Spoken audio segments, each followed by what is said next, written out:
Sir पहले बस सिर्फ नाज़रीन के लिए कि नाज़रीन बस उसका खुलासा अगर सीधा सीधा कुछ निकात, तो एक तो वो ये कहते हैं कि अरशद शरीफ साहब के हवाले से कि उनको कोई सियासी शख्सियत इतनी ताकतवर या इतनी इन्फ्लुएंशियल नहीं हो सकती कि वो इस अंदाज से जनाब अरशद शरीफ साहब को जो है वो एक के साथ कुछ कर सके। कोई बहुत ही ज़ाहिर अल्फाज मैंने खुलासा उनकी गुफ्तगू का, बड़े कोई इन्फ्लुएंशियल लोग ही हो सकते हैं जो बड़ी समझ बूझ रखते हों और कनेक्टेड भी हो इंटरनेशनल लेवल पे। उन्होंने अरशद साहब को एक तरीके से मिसगाइड किया और उनको कीनिया तक पहुंचाया गया, जहां पर उनके साथ ये काम करना आसान था। ये एक कत्ल था, ये इत्तेफाकी हादसा हरगिज भी नहीं था। साथ ही भी कहते हैं कि मौजूदा करंट स्टैब्लिशमेंट को बेवकूफ होना जरूरी है इस वाकये कि मैं कुछ भी करने के लिए, उनका इससे कोई ताल्लुक करंट स्टैब्लिशमेंट का नहीं है। और फिर ये भी कहते हैं, अगेन खुलासा उन्होंने बार बार अलग अलग अल्फाज में बात की कि मौजूदा लॉन्ग मार्च, अगर ये पीटीआई की या खान साहब की इसमें कोई बदनीयती नहीं है, लेकिन मौजूदा लॉन्ग मार्च बहुत खून खराबे का बायस बन सकता है। फवाद साहब, आपको हैरत हुई फवाद चौधरी साहब की प्रेस कॉन्फ्रेंस से? हैरत तो फ्रेंकली, लेकिन अभी तक मुझे तो समझ भी नहीं आई कि क्या press conference. Sorry Faisal order साहब जी क्या कह रहे हैं? मैंने कहा हैरत भी हुई है और थोड़ा सा अभी तो मुझे फ्रेंकली समझ ही नहीं आई कि प्रेस कॉन्फ्रेंस थी क्या, कि वो किसको क्या कहना चाह रहे थे, समझ नहीं आ रहा ना। क्या कहना चाह रहे थे मुझे तो नहीं समझ आई फ्रेंकली। मैं तो आपसे पूछने वाला था, कुछ मुझे समझ आई, कुछ मुझे भी नहीं आई, सच्ची बात जो है वो। ये पूरा मुझे तो ये शाम से ये जो PMLN का जो मीडिया, ये जो हुकूमत का मीडिया सेल है, हाँ। ये सारे जो लगे हुए थे ट्वीट्स वगैरह करने, तो उससे लग रहा, फिर PTV का कैमरा स्पेशली आया, PTV कवर कर रहा है ये वो, तो फ्रैंकली लेकिन उसमें कोई बात समझ मुझे तो नहीं आई क्या है। ये लाशों वाला तो चले ठीक है, कैसे फिल्म में क्लाइमेक्स डालने के लिए बात हो गई, वो इंशाल्लाह परसों कंटेनर पे होंगे फैसल, तो उनसे समझेंगे कि वो लाशों वाला क्या है, किस्सा कहानी। उसके अलावा ये कि ये हुआ वो फ्रैंकली अभी मुझे समझ नहीं आई। अभी फोन करता हूँ फैसल को थोड़ी देर बाद, समझता हूँ कि क्या थी प्रेस कॉन्फ्रेंस, क्या जरूरत पड़ी थी, कहना क्या चाह रहे थे और क्या था। ख्याल क्या है आपका कि उन्होंने क्यों की है प्रेस कॉन्फ्रेंस? सच्ची बात है, बिल्कुल I am Fairlie confused what it is all about. उनका क्या मतलब, उनका हदफ तनकीद कौन था?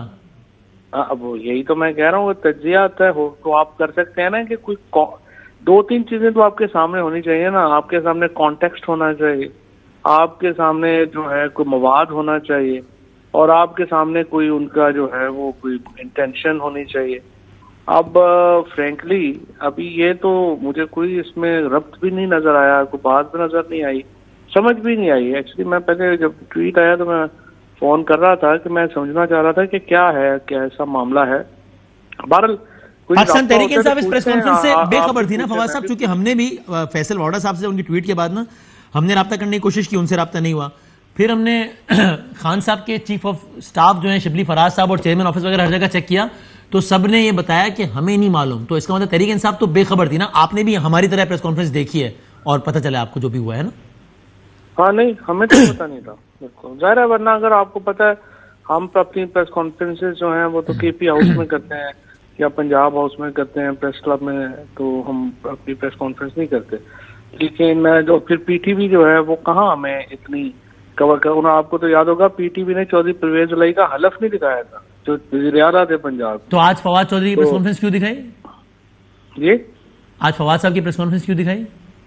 हाँ, फैसल की प्रेस कॉन्फ्रेंस। सॉरी, मैं आई एम सो सॉरी, मैं अच्छा मैं मुसलसल जाग जाके ना 2-3 आई एम सो सॉरी, मैं बार बार। हाँ, आज फैसल वाडा साहब की प्रेस कॉन्फ्रेंस क्यों दिखाई ना? हाँ, आज तो दिखाई है ना। हाँ, आपके ख्याल में क्यों, क्या वजह है इसकी? नहीं, मैं आपको बता ये रहा हूँ ना कि इन्होंने पहले ये ट्वीट्स जो सारे ये जो मीडिया सेल में काम करते हैं कि जो ये सहाफी, पहले उनकी सबकी ट्वीट्स आई एक ही तरह की, क्योंकि उनको तो व्हाट्सएप ग्रुप के ऊपर नून लीग में हुक्म मिलता है ना कि अब ये ट्वीट्स करनी है, तो वो जो सारे हैं उन्होंने ट्वीट्स की एक बौछार की। उसके बाद फिर फैसल की अपनी आई कि मैं आज सारा रिवील करने लगा हूँ। उसके बाद फिर PTV का कैमरा और वो सारे पहुंचे हैं, और उसके बाद ये प्रेस कॉन्फ्रेंस हुई है। तो आप इसको क्या कहेंगे? इस सब में तो फवाद साहब अपेरेंटली तो इस सब में आप खैर आपकी राय है वो सहाफियों के हवाले से, मैं उसको नहीं इंडोर्स कर रहा, लेकिन चलें उसमें वो आज का मौजू नहीं है। इसलिए एक तरफ आप कह रहे हैं कि कुछ सहाफी आपके ख्याल में PMLN टिल्टेड, आपके ख्याल में ठीक है, एक दूसरा आप कह रहे हैं PTV जो कि सरकार का चैनल है, और तीसरा फैसल वाडा। इन तीनों में तो Faisal Wada odd one out है ना। How are you drawing a connection between all of these, all of them? यही तो मैं कह रहा हूँ ना कि मुझे तो समझ नहीं आई ना इसकी, इसको या तो फिर फैसल से बात हो ना तो उनसे समझेंगे, और फिर देखें इसमें एक और भी चीज ऐड ताजा कर तरीन लेना। एक और बात बताऊं, राना सनाउल्लाह साहब कह रहे हैं फैसल वावड़ा की प्रेस कॉन्फ्रेंस को बहुत संजीदगी से लेना चाहिए। हाँ तो संजीदगी से नहीं, हमने कब कहना है, लेकिन उसमें बात क्या है हमें भी तो समझाए ना। तो पार्टी पॉलिसी की खिलाफ वर्जी तस्वर करते हैं आप इस प्रेस कॉन्फ्रेंस को? अभी मैं समझ नहीं आई ना, मैं तो फ्रेंकली अभी तक एनालाइज कर रहा हूँ कि ये अच्छा, ये आपको वाकई समझ नहीं आई और you are in state of shock, यार ये क्या हुआ है, ये कैसे है?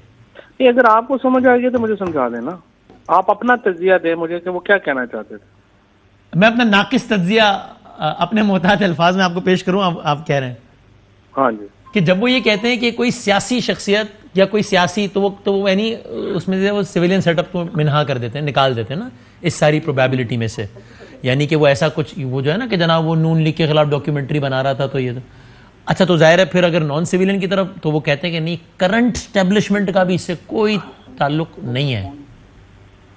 सही है, तो अब ये है जो मैंने समझा ना कि पॉलिटिकल सिविलियन सेटअप बिल्कुल भी नहीं और मौजूदा एस्टेब्लिशमेंट भी नहीं, ये दो बातें कह रहा हूं। इससे आगे के तज्जिए में आप मदद फरमा दें थोड़ी मेरी, यहां तक मैंने आपको दे दी। नहीं तो फिर ये नहीं है तो मतलब ये उनके पास मौजूदा एस्टेब्लिशमेंट नहीं है, मौजूदा कलफ्स के साथ उन्होंने कहा। हाँ तो नहीं होंगे, हम कब कह रहे हैं, वो तो देखिए ना, इसीलिए तो इंक्वायरी। मौजूदा और साबका क्या होता है, मतलब इसका क्या मतलब होता है? ये मौजूदा एस्टेब्लिशमेंट साबका, एक मौजूदा होती है तो फिर एक साबका भी होती है ना, मतलब क्या होता है?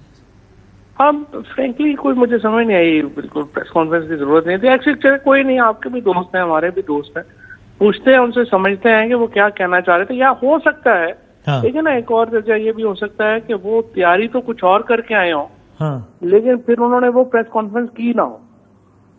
ये क्यों और कैसे हो सकता है कि मैं कुछ और सोच के प्रोग्राम करने के लिए आया हूं, कुछ और ही बोल दिया मैंने? ये कैसे हो सकता है? मतलब ये भी तो हो सकता है ना, वजह ये कि मतलब आपकी जो है, जब आप आधा घंटा बोले और समझ ही ना आए कि आप क्या कह रहे हैं या उसकी क्या है, तो फिर आप क्या तज्जिया करेंगे? तो उसकी दो चीजें होती हैं, एक ये हो सकता है कि ऐसा इसलिए हो रहा हो कि जो आप कह रहे हैं, एक ये भी हो सकता है कि मैं कहीं पहुंचाना चाह रहा हूं आपको, लेकिन उसकी हसासियत इतनी है कि मैं आपको नाम लेके तो कह नहीं सकता, तो फिर मैं आपको इशारों के नाम में पहुंचाना चाह रहा हूं, तो कोई पहुंचा कोई नहीं पहुंचा, ये भी तो सकता है ना फवाद साहब?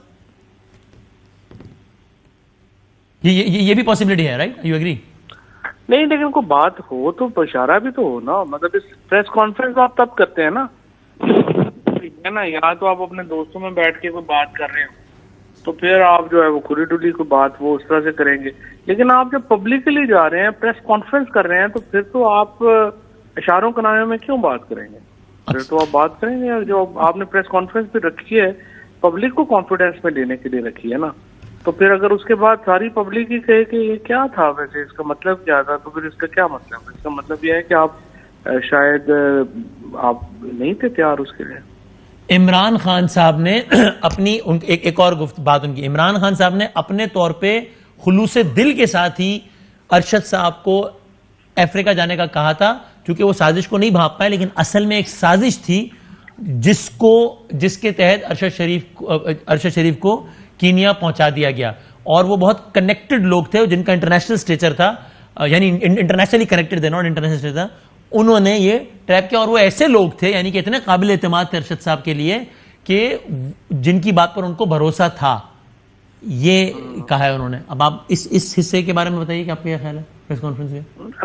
फ्रैंकली पहली बात तो ये कि खान साहब ने तो कहा ही था ना, नहीं, खान साहब ने कहा ना कि मैंने मशवरा दिया कि पाकिस्तान से बाहर जाए, उस पे कह रहे थे। हम पाकिस्तान से बाहर चले जाए, हाँ, उस पे कह रहे हैं वो अपना फिर जो भी आगे हुआ, तो बस ठीक है। मेरा ये ख्याल है फैसल की प्रेस कॉन्फ्रेंस जो है, now it warrants actually more detailed investigation into this. तो पाकिस्तान तहरीक इंसाफ ने इसका नोटिस लिया, आप इसमें मरकजी तर्जुमान है, उनको शो करने का इरादा रखते हैं? बात करते हैं आप प्राइमा फेसाई इसको आप पार्टी पॉलिसी के खिलाफ वर्जी तस्वर करते हैं? ये जो उन्होंने कहा है ना कि ये लॉन्ग मार्च के ऊपर, जी ये तो बिल्कुल ही गलत बात है। लॉन्ग मार्च जो है हमारा, वो बड़ा एहतजाज, पुरअमन एहतजाज है, उसमें किसी किस्म की कोई वायलेंस नहीं है। हम कोई JUI या अपना ये गुल्लू पार्ट तो हमारे है नहीं, ये मिडिल क्लास की पार्टी है, इसके अंदर लोग जो हैं वो सारे फैमिलीज के साथ, बच्चों के साथ शामिल होते हैं। यही हमारे एहतजाज हैं, यही हमारे प्रोटेस्ट हैं, और ये ऐसे पुरअमन ही रहेंगे, इसमें कोई इशू नहीं है। और इंशाल्लाह जो तमाम लोग इसमें शरीक होंगे। पीटीआई के फॉलोअर्स को किस तरीके से, फवाद साहब बता दें, आप ये कह रहे हैं कि जनाब लॉन्ग मार्च में निकलो, फवाद साहब कह रहे हैं, ये फैसल साहब कह रहे हैं कि लॉन्ग मार्च में खून खराब होगा, फैसल वाडा साहब भी पीटीआई के रहनुमा हैं, आप भी पीटीआई के, तो आपके चाहने वाले इसको किस तरह से लें? लॉन्ग मार्च में वो आए कि ना? वाडा साहब कह रहे हैं देखिए ना, देखिए ये तो बिल्कुल आपने एक you are comparing apple with banana था। मैं तो पीटीआई की ऑफिशियल पॉलिसी दे रहा हूँ, फैसल ऑफिशियल पॉलिसी तो नहीं दे रहे ना, वो तो अपने ख्याल का पीटीआई के। मैं नहीं कह रहा कि वो ये कह रहे हैं कि पीटीआई का कहना है, लेकिन भारत पीटीआई नहीं, एक होता है ना राणा सनौला का यार ना निकलो लॉन्ग मार्च में खून खराब होगा, एक होता है फैसल वाडा का, तो फैसल वाडा का ही बयान है, जाती बयान, लेकिन उसकी अहमियत तो ज्यादा है। 1.5 करोड़ लोग, 1.5 करोड़ वोटर है पीटीआई का, तो कोई भी कोई स्टेटमेंट दे सकता है, मैं सबकी जिम्मेदारी तो नहीं ले सकता। सही। सो अब आप ये करेंगे कि इस प्रेस कॉन्फ्रेंस के बाद आप कोशिश करेंगे कि वाडा साहब से राब्ता करें और फिर जाने की? उनसे समझेंगे ना, आप भी समझे, मैं भी समझ लूं क्या कहना चाह रहे थे। सही है। आखिरी बता दें कि ये आप भी वाकई समझ नहीं पाए इसलिए कह रहे हैं, या आप भी इस जवाब में इतनी हसासियत पाते हैं कि ये कहने में यार समझ रहे हैं कि भाई मुझे समझ ही नहीं है? मुझे तो मैंने कभी ऐसी बात की नहीं, मैं तो जो होता है वो मैं कह देता हूँ। मैं कोई अपना जो है वो कोई एंकर थोड़ा ही होगी, मुझे कोई प्रॉब्लम नहीं है क्या? मैं आपके बहुत सारे बयान गिनवा सकता हूँ वैसे, जब आप वो नहीं कहते जो आप कहना। नहीं कोई ऐसा इशू नहीं है, तो हसासियत वाला मामला है नहीं है। मुझे समझ आएगा तो मैं कहूँगा, आपको समझ आया तो आप कह रहे हैं हसासियत वाली। वहाँ जो जिस तरह से अरशद शरीफ को शहीद किया गया है, इतना बड़ा बंदा मार दिया है पाकिस्तान का, इतना बड़ा सहाफी मार दिया है, अब तो बाकी तज्जिए तबसरे ही है ना, उसमें क्या है।